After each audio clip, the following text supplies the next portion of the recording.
Hello, one and all. This is Movie Boarding, the movie podcast where I force my family and friends to watch movies they've never seen before, sometimes against their will, sometimes bribing them with food. I'm your host, Brian, aka Kingston Hannibal. Today's episode is another episode in, I guess you could say, a series of episodes. I've said episodes a lot, in which we discuss and watch my top 10 favorite movies of all time. And today is my number 2. We're dropping a deuce. We're dropping a twosies. This is my number 2 favorite movie of all times, The Matrix from 1999, directed by the Wachowskis. So far we've done 2. We're not going to do them in order because these are very popular movies that I like. There's very few of them that are, as a matter of fact, I don't think that any of the movies that are in my top 10 are indie movies or hidden gems. Most of them are popular movies. I'm a corporate shill, what can I say? So as soon as I find somebody that hasn't seen one of the movies on my list, I just go ahead and be like, please do this with me. I beg of you, I'll pay you in food. And this is what happened with this one. This is what happened with my friend Jhon. I appreciate that he did this for me. I know he was a little bit nervous, and I appreciated him for doing this. And he does an amazing job in this episode. I'm very, very excited to share this with you. Be sure to check out the podcast on Spotify, YouTube Music, Amazon, wherever you get your podcasts, Movie Boarding with Kingston Hannibal. You can also find it on my YouTube, its very own YouTube channel, Movie Boarding. Not only is the podcast up there, there's a back catalog of all the episodes, a back catalog of clips from the episodes, and my mini reviews of movies I've never seen before. So be sure to check that out. On the main channel, the Kingston Hannibal channel, I'll be putting up every now and then extended versions of some of the podcasts. Up there right now is an extended version of the episode I did with Jose on Signs, and the episode that's going to come out in about 3 weeks with Tony on the movie The Power Rangers, so be sure to check that out. Thank you so much for listening. Remember, like, comment, and subscribe on all the channels at Kingston Hannibal, at Movie Boarding, and the cooking channel, if you guys are into that, because I don't know if you guys know this about me, I used to be a chef, Kill the Cook 21 on YouTube. Thank you so much, and enjoy this episode, the number 2 movie on my top 10 list of favorite movies of all time, starring Keanu Reeves, Laurence Fishburne, and Carrie-Anne Moss, directed by the Wachowskis, The Matrix from 1999. Enjoy.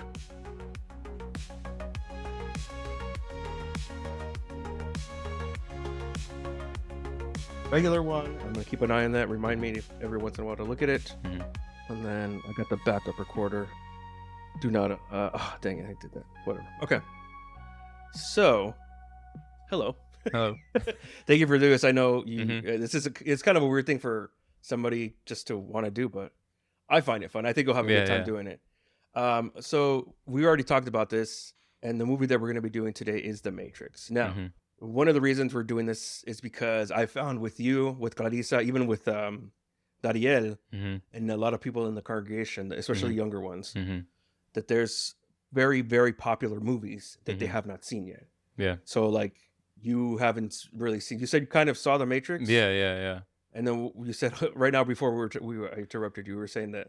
Yeah, I saw it, but I didn't really watch it because I was like, oh, okay, I guess this is Matrix, and this guy is like in a computer or something like that. So I didn't really pay attention, and that's it. Yeah, and I remember your parents wouldn't let you watch it because it was really violent. Not violent, but weird. Yeah, like, weird. Like the culture is like, oh, that's one of the because the Latino culture. But that's one of the things I wanted to talk to you about. Is I don't think it's as violent as people think it is. Yeah, I don't think it is. I don't remember seeing anything weird other than when he does this. Yeah, and then we'll talk about it afterwards, but. They're technically in a computer, so it's not like they're murdering anybody. But going back to what I was saying with Rodriguez, there's a lot of famous movies that they haven't seen that are very popular. We were 2 weeks ago? We were talking to them, and they were like, "We haven't seen this, like all those Star Wars movies." Yeah, and that's that's perfectly fine. I'm not the type of person to be like, "Oh no, you haven't seen that movie yet?" Like, well, they're like 19, 20. Like, they're not gonna watch a movie from 1977.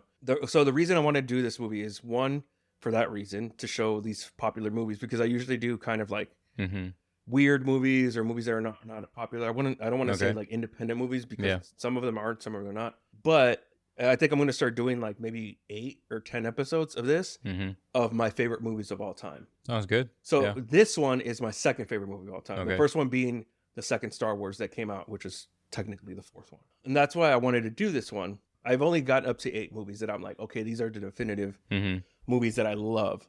Would you put Matrix in like Matrix is number fifth? 2. Oh, number 2. Okay. Matrix is number 2. Yeah. I wanted to do Star Wars, because the first one, although the first one is not my favorite of the Star Wars, the second one that came out, Empire Strikes Back, is my favorite Star Wars. Okay, they are really good. Like I just watched them. I don't know when they came out, but I just did it last year. So I've been living my whole life without knowing what they were, and now I know. It's interesting. Like now I want to watch all the movies. We can certainly do that, bro. We can certainly do that.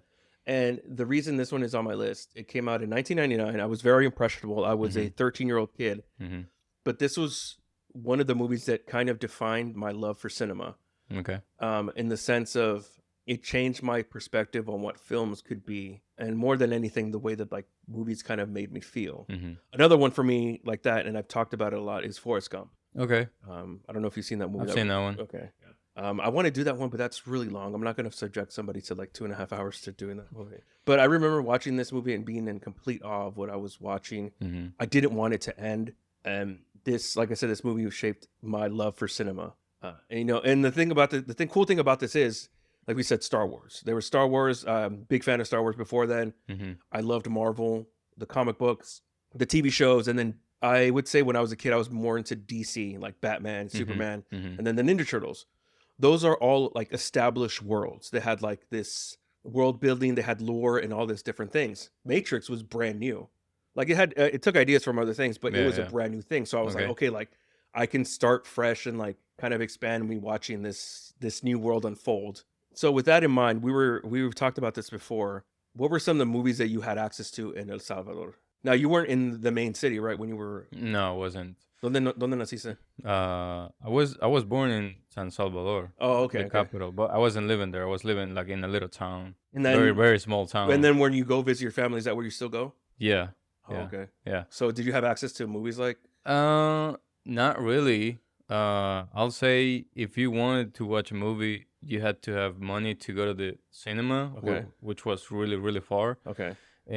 Or if somebody had like a burn copy of the movie, Pirata? yeah, exactly. So that was the only way. So I heard about the Matrix.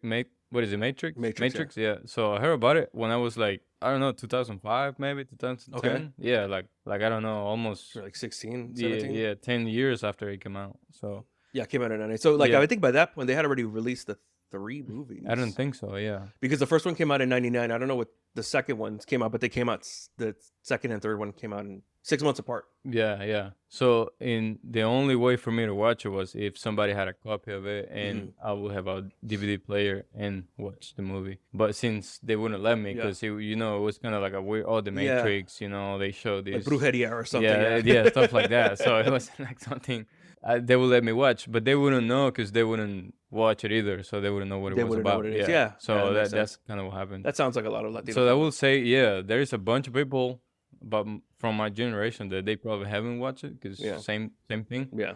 But yeah. Recently, we started watching the Back to the Future movies that you hadn't seen. I hadn't seen that one. We only got up to like halfway, but didn't finish them. Yeah, I did because it was so interesting. I was like, oh my god. That's one I need to put on my list. The second one, because it's really good. It's so good. Yeah, like when I ended the third one, I was like, oh my god, why there isn't another one? Yeah, like you kind of want to you want it to continue. You want to follow the history, but I don't know. It's really really good movie, and I will recommend it too. So funny with that that movie and Forrest Gump, and then the other movie that I wanted to do with you, Castaway. I haven't seen that one. They're all directed by the same person, Robert Zemeckis. Okay. Yeah, I feel the thing is with Back to the Future is like the first 20 minutes you don't really get it. You don't really feel like, is this interesting? And I guess that's what happened if people don't watch it. But with the Matrix, I think all the action, like how he dodges all the bullets and how he can go to another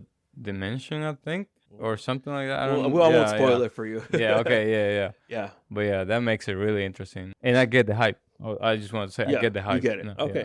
Yeah, because like even with this movie, even with Star Wars, I'll say like some people are like, oh, it's just not my thing, and I'm like, that's fine. It's very nerdy. I get it if people are like, oh, that's not my thing. And that's why I also didn't watch it, because I don't know how you will call it, but people is like, oh, that kind of movies is for this kind of losers. People. Yeah. So I get it. You have to watch there's we'll watch. I can show you some videos of people like dressing up and going to the cinema. I never did, but No, but now that I have seen them, it's like, oh, okay, I get it. You get it. These are really good I can show you something. Well, I'll show you after we finish.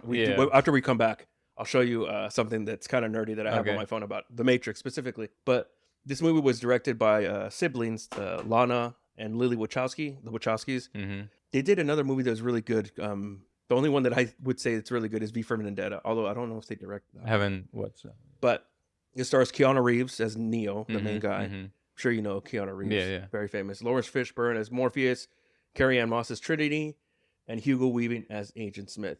Now, the story itself is not really new because it's just like Star Wars. It's just like Harry Potter. It's like one person. You're like the most special person in the universe. Yeah. The Hunger Games. It takes a lot from that. It takes a lot from philosophy, cyberpunk aesthetics. There's the Plato's Cave. We'll get into that a little bit later. Mm-hmm. And then, of course, like the Bible. Like, Harry Potter is like that, but also to Star Wars, it's like the one person, like Jesus, the Jesus figure that's like supposed to save humanity. Mm-hmm. Like that's basically what this is. So it's not new. But one of the reasons it stuck with me is that it's how it was done differently. Yeah. Like in a computer. And this was like the age at which I started getting into like computers and stuff like that. It's funny because not only had like you said, this is why it's so popular, but it's also kind of reinvigorated people's thought into something about philosophy. And I'm not going to get into it right now, but there's been people like scientists and physicists and philosophers that have talked about this movie and have asked the question if what was in the movie is actually something that could possibly be real. Now, this movie didn't come up with it, but it kind of like stirred up that conversation. Again, we can talk about like what were your kind of your notions of this movie going in. I think he's trapped by the machines somehow. Yeah. And he's trying to fight to be free around. Something like that. And, yeah. And I guess he meets people that they're trying to do the same. If I can recall, that's kind of what I recall. Yeah. And, I mean, you're not wrong.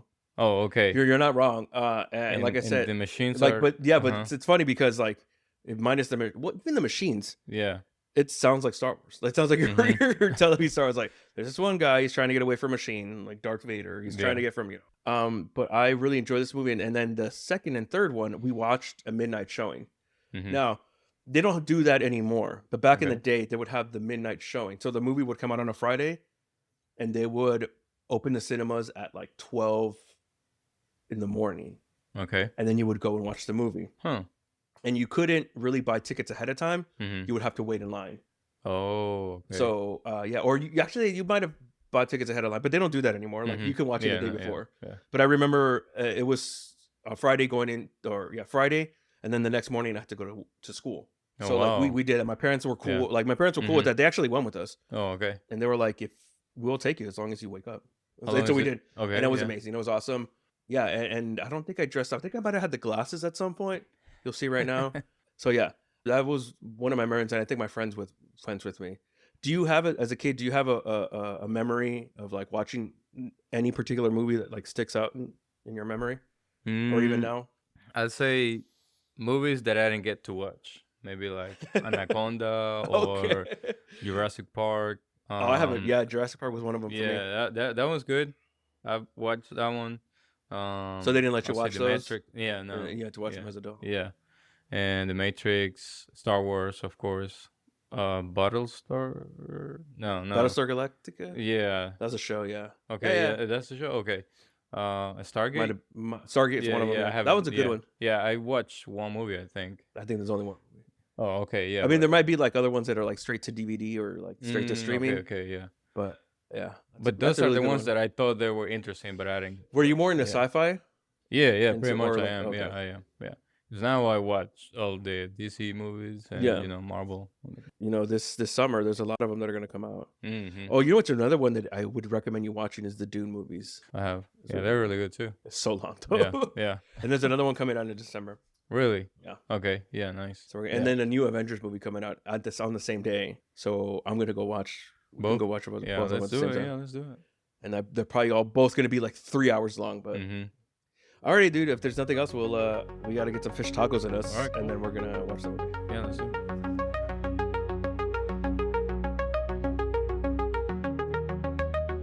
All right, right, bro. Your initial thoughts after we watch this movie. What do you think about this amazing movie? And trust me, there is a wrong answer to this. No, just go. Just what do you think about this? I think it's really interesting because in the beginning you can't really understand what's going on, and if it is going to make sense. But then after it starts to develop the whole story about what is his purpose or what is exactly going on, it gets really interesting. Because I remember in the beginning you were like, "Are they in the Matrix?" But they were in the real world. Yeah, I didn't really understand, but now I do. Yeah. It's like he's trying to understand what I was trying to understand. Like, where was he living at? Like, yeah. So what is the Matrix? So I guess it's what he thinks the reality is of his life. Going to work, sleeping, eating. Did you understand that like the whole reason that the humans are in the Matrix? Because of the machines? Yeah. Yeah. Like I understood that it was the machines that made this reality where, they need to harvest the energy from the humans. Yeah. So they create this whole thing to make the humans think. Yeah. Basically turns it into, like you said, turns it into a battery. In other media and just people like talking about that stuff, it's pretty cool that like they say that actually like using a human as a battery, we don't produce that much electricity. So that's what the humans think they are, or that's what we say, or that's what they say they are. But in reality, it's more of a just a way to subjugate or to humiliate the humans. Oh, okay. You'll get a little bit more of that in the later stuff. Like there's a lot of stuff that you were asking. And me and Clarissa were like, you gotta watch it. You gotta watch the other ones. But I like that it kind of makes you think about like what is reality. Like I know what reality is, but when you watch a movie, it's like, wait a minute. We're gonna talk about yes. 100%. One of the themes of this movie that has been talked about before, but it's kind of put it to the forefront, is what is a reality, and also to another level is whether or not humans are living in a simulation. And this is not anything that just like some people on Reddit. It's like philosophers and scientists, physicists have been talking about this. So one of the most popular ones is Neil deGrasse Tyson has mentioned this. Take it for what it's worth, but Elon Musk as well. But yeah, to what you were saying, like what is reality? And it was kind of funny that he says like, what do you define as real? Well, if it's something you can taste, touch, or smell, then it's just electric impulses. Yeah, that's pretty interesting that you picked up on that. Did you find that the plot, the world building was a little overwhelming? Not really. What do you mean overwhelming? Like we're now that you saw it and you kind of like, because you said you kind of watched it before, but not really. But when you were watching it right now and you were kind of focused on it, was it easy to follow?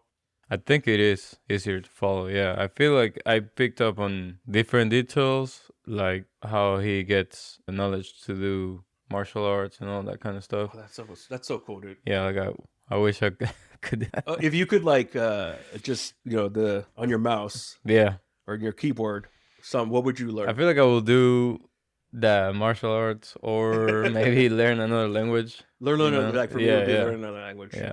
Or maybe fly a plane. Fly a plane will be awesome too. That'd be so cool. Do you think in the new world we'd be able to do that like that? I mean, no, probably not. But no, but I've said this before. Something similar, yeah. Yeah, I've said this before that I'm the type of person that I know that some people, I don't know if you're like this, that when you learn something new, you like the process of learning something new. Yeah. I don't. Oh, you don't? I know. I'm just like, just get me. If I'm interested though, if I like the topic, yeah, I enjoyed the process. But if I don't, it's kind of overwhelming, I'll say. I like this the same with learning a new language. When learning French and then Italian, I'm like, Italian was a little bit more fun, but French was like, I'm just like, I just want to somehow wake up one day and start learning. Yeah, understand everything. Yeah, I hear you. I've seen this movie 100 times. And I'm probably going to see it 100 more. But there was a couple things that I picked up this time watching and I wrote them down. Let's, come on, if this machine reads my fingerprints. So one of the things that I noticed is there's a lot of interesting shots of the way that they frame in the movie. One of the cool ones was when they're going down in between the walls. And all you can see is them like crawling down. Yeah. And then on each side it's black and all you can see is like the middle, like a stripe. I thought that was really interesting. It was a cool shot. Yeah. The other cool shot is when they're in the training program, Neo and Morpheus, and it's the agent training program. And then they see the woman in the red dress. Yeah. He turns around and then it's Agent Smith and he has a gun in his face. Mm-hmm. And then Neo and Morpheus are having a conversation. I never noticed that the whole time they're having a conversation, you could see Neo and the agent in the reflection of Morpheus's glasses. Oh, okay. And I was like, oh, that's a really cool shot. I feel like it's really cool because you can see all the reflections in their glasses. They did like a lot of things are shown in reflections. Yeah. Yeah, like when the agents talk, you can see their hands moving in their glasses. In their glasses. Yeah. How he gets into the Matrix is when he like touches the mirror. Yeah. And he goes in. Oh, the kid with the spoon. The kid with the spoon. There is no spoon. I also like when how can I say this? Like when he starts to like dodge the bullets with Agent Smith, you can kind of feel how he now gets that he is like one with the Matrix or something like that. So I thought that was really cool. When they show you, they make you feel like, oh, now he gets it, now I get it too. Oh yeah. That he now can see everything. Did you feel when the Orca told him that he's not the one? Were you like, oh snap, he's not the one, or were you thinking that she just did that to make him motivate him? I guess. Yeah, I that's what I felt. I was like, oh, she's gonna tell him something that maybe he is gonna like try to show her like, no, I can't be the one.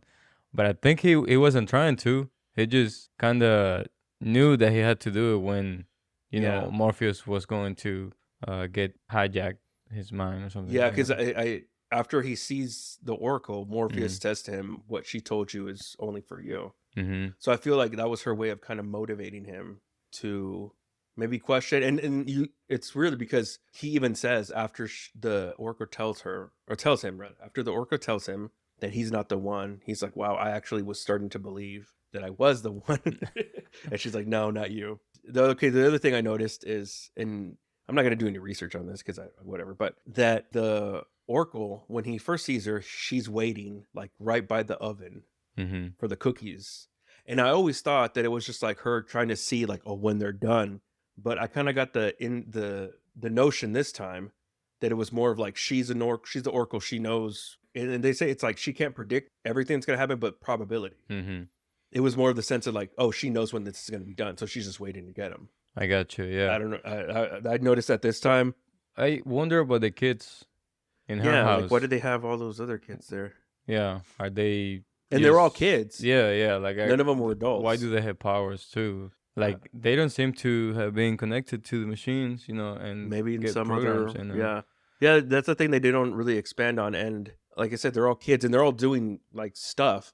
One of the kids was reading, I think it was The Art of War, but it's in Chinese. Okay. In Mandarin. But then the other two kids, they could control objects. Gravity, so and then the kid with the spoon. Yeah, are they supposed to be? They were supposed to be replacements. They were supposed to be candidates in case they can't find the one. Okay. Until they find the one, I guess. Oh, okay. But where do they get them from? Like how? Yeah. That's interesting. No, they don't say. So in this movie, it's something that's quoted a lot. Mm-hmm. Is that the agents always call Neo Mr. Anderson, Mr. Anderson, and that's the only person that we actually find out his real name. Okay. Except I noticed that's the other thing I noticed this time, that in the scene where the agent is with Cypher in the steakhouse, the agent calls Cypher Mr. Reagan. That is true. Yeah. And I think the only reason I noticed it is because we had the captions on. Because we had to watch this on a DVD. I could have sworn this was on HBO Max because I think this is a Warner Brothers property. I guess I don't know why it's not on there anymore. I don't know, but I wonder why do they call their names? Maybe that's why they use nicknames. Because technically that's not their real self. Yeah. So I guess you could say technically their real name is. Oh yeah, outside the Matrix. Okay, yeah, that's true. Because Tank and Dozer, they're actual real human, like purebred human, so to speak. Yeah. So that would be their real name. Oh, but out of, if I'm not mistaken, out of the 4 movies and even the anime, I think you do actually find that one of the person's name. But anyways, in the movies, those 2 are the only people that you find out there. At least they're somewhat their name. So Neo is Thomas Anderson, and then Cypher is just Mr. Reagan. You don't know his first name. Did you notice that Neo is an anagram for the one? Oh no, I didn't pick up on that. Yeah, that's interesting. Yeah, I feel like he's like the hero in those movies where he might be the hero, but he doesn't know it. Yeah, he doesn't know yet. But then he becomes the hero. It's he's not really like trying to be the hero, but he does. And you see that a little bit more in later movies, that he knows what he has to do, but he's just like, I just want to live my life, yeah, so to speak, and he still has a lot of stuff to do. I think it's really interesting. It makes you question, in the moment you start to get a bunch of questions in your head. So it's kind of interesting. I like that kind of movies where as you watch it, you start. That's why I like this movie, wondering, wait, why is this happening? Or where is he coming from? Stuff like that. Like, where do the agents come from? Like, why is only 3 of them? Has there been more of them? Because at one point they were like, oh, and it's 3 agents. So what does that mean? Like, is there more of them? How do they make more agents? Yeah, like my other question too, and I don't know if this gets answered in the other ones, is are they just duplicates of other agents? So like, I know for a fact Agent Smith there's not, but the other 2, is there duplicates of them, and they just kind of sort of clone them, and it's just like, yeah. And who are they talking to? Because they need to wear that earpiece, to know what's going on. So I thought they were connected, but they are not, because when he got his earpiece out talking to Morpheus, he didn't know what was going on. So they do need those to talk to each other. Yeah, which seems kind of weird because of their programs. They can just talk to each other. But I guess it's just for us. And was he telling the truth when he was telling Morpheus he was trying to get out? Oh, he was? Yeah. Again, in the second movie, he'll talk more about that in the second one. So I highly recommend you watch it. And when you get the chance, a lot of that stuff get answered in the second movie, which is good because like you have these questions, and then a lot of the times they don't get answered. But in this one, they do get answered. Nice. There's a couple things that and I hate to spoil the rest of the movies for you, but I'm going. There's like these 2 mechanics that they have in this movie. So one, it's the learning things on the fly. Like they just put a program in your head, you learn it. That doesn't come up in any of the other 4 movies or the other 3 movies. But I'm like, that's such a cool thing to include. And I know that maybe for Neo, maybe not so much because he's just like all powerful, all seeing. Like there's no point in him doing that. But it's like you could do that for the rest of them. And then the other thing that doesn't come up, which I thought was a cool mechanic, was the deja vu thing. Oh yeah, that's true. That like there's a glitch. That's how they know when the agents are coming. Deja vu. But really, that wasn't deja vu. He was just seeing the same thing over again. Yeah, it's not really like deja vu. Well, it will make it a glitch, like in programming. I guess. Yeah. But that doesn't come up in any other movie. I'm like, really? That could have, that could. I was like, that could have been something cool to come up in any of the other movies. Yeah, like every time you see something repeating twice, the agents are coming or they're getting close. The other thing also too, that speech that Agent Smith gives to Neo about humans being a disease or like a virus and stuff like that. I'm like, I get what he's trying to say, but that's not true, because he's like, humans are the only mammals that go to a place and consume. I'm like, no, every animal does that. No animal just like that's what invasive species are, like fish and here that's what everybody does. That's what So I'm like, that's what computer viruses. You're a computer. Now you've seen the movie. Now, are there any references or things that you're like, oh, I saw something about the Matrix in something else, like in pop culture or stuff like that you can think of? I would say maybe the hero thing is pretty common. I don't know how movies before this movie were. Okay. But I've seen a lot of movies now where they are kind of similar on the effect, like 180, like they're trying to do all these shots. And so that's called Bullet Time. Oh, okay. Bullet Time, yes, and you are correct. So this wasn't the movie that made it, but it was the one that popularized it. Oh, okay. So so it's just a bunch of cameras taking photos at the same time, and then they stitch together, and it looks like that. Yeah, so I'm sure you've seen that in a bunch of movies. I have, yeah. But newer movies, not like old movies. Yeah, they still do it. Yeah, they still do it. Like it's really popular now. I think I saw it in like a Sherlock Holmes series. I just don't know if I didn't know if the Matrix was the one that influenced. It was the one that popularized it. Yeah, it wasn't the first one. I think it was like a commercial or something. Yeah, I don't know. Have you seen anything like? Yeah, like for sure the dress, the way that they dressed. That is true. Like I told you, like that's how I dressed it. Yeah. They specifically, like I know for a fact, I got a brown suit, like a dark brown suit, black shirt, and a green tie, so I could look like Morpheus, even though he wasn't my favorite character. But they do look cool though. Looks awesome. Yeah. The phone was very popular for a while, and hold on. So the whole time, the phone kept ringing over there, right? Mm-hmm. And I was like, dude, okay. So this is one nerdy thing that I was going to show you. This is my ringtone. Just like the movie. It's the one from the movie. That's my ringtone. All right, and then this is the other one. That's from Star Wars, but yeah, that's my ringtone. That's nice. So this movie was my everything. I think the effects even still hold up today, even though we watched it. Like we literally, when I say DVD, we literally watched the DVD of it because I couldn't find the Blu-ray and we couldn't find it on HBO Max, so I just watched the DVD. And there was a little problem with the sound that the dialogue wasn't as loud. No, I think you fix it. Yeah, on the TV. Yeah. But yeah, do you think this movie still holds up? Like still? I think it does because it's very unique in the area where kinda makes you think about what is happening. Like it questions your reality. Yeah. But it also hooks you with, okay, let me see what they're trying to show me. So I think it's very unique in that way. Yeah, because I don't see other movies with, that theme where you are trying to play two realities, being in the Matrix with this, which is one reality, and then the real world reality. Yeah, so I think that's pretty cool, the way they mix that, and I think it still holds up. Like, if I know that if one of the kids watching now, they'll be like, oh, wow, what is this movie? Oh, and then, really what's the name? Danielle was watching it and he was like, oh, it wasn't as bad as I thought it was gonna be. So I think it's really good. And I think those are two, the effects still hold up. They do. Yeah. Like I didn't see anything glitchy or weird, Yeah. No pun intended, yeah. Yeah, exactly. Yeah, that's true, yeah. Like the way the bullets move, I don't think it looks weird. It shows you how fast they're going. They're breaking the sound, the barrier sound. Yeah. And how fast they are acting. Like, I guess, that's really cool. Like, they show you how fast they are, that the bullets are breaking the barriers. I wish more really people would watch this movie. Now, do you think you're going to watch the other ones? I think I will, yeah. I think I would. Yeah, just to see how it continues. It puts, I will say that it puts a nice bow on it. And then they had to make a fourth one. And I'm like, why did you guys have to do that? So you will say only the first three will be the worst? And the Animatrix. And the Animatrix. Okay. I guess watch it. The thing is, though, the Wachowskis that made the first three, and they had a hand in the Animatrix, they really don't do any. They really didn't have a hand in making the fourth one. So that's why it's different. Yeah. We could talk about that later, but that's basically like a big. The way the movie is basically like a big screw you to the movie studios for making.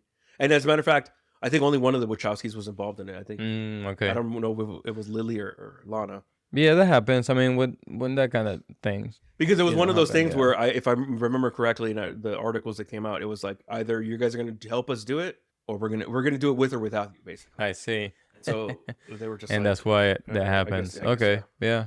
Alrighty then, bro. Thank you for doing this. I appreciate it. Yeah, no problem. This is weird. It was really interesting. Yeah. I'll say I don't talk much, but no, that's fine. You talked a lot, dude. And this is one of the fun things I like doing with movies. I know it really doesn't mean anything, but I just find it fun to overanalyze. Yeah, no, and I don't know. Maybe some people have more opinions. It's really interesting. Let us know in the comments, guys. Yeah. Remember to like and subscribe. Yeah. Anything you want to promote, John? Your welding business? Nah. All right. No, I'll say your channel. Yeah. Okay. See what other opinions people have. Do you even know the name of my channel, bro? I'll send you the link.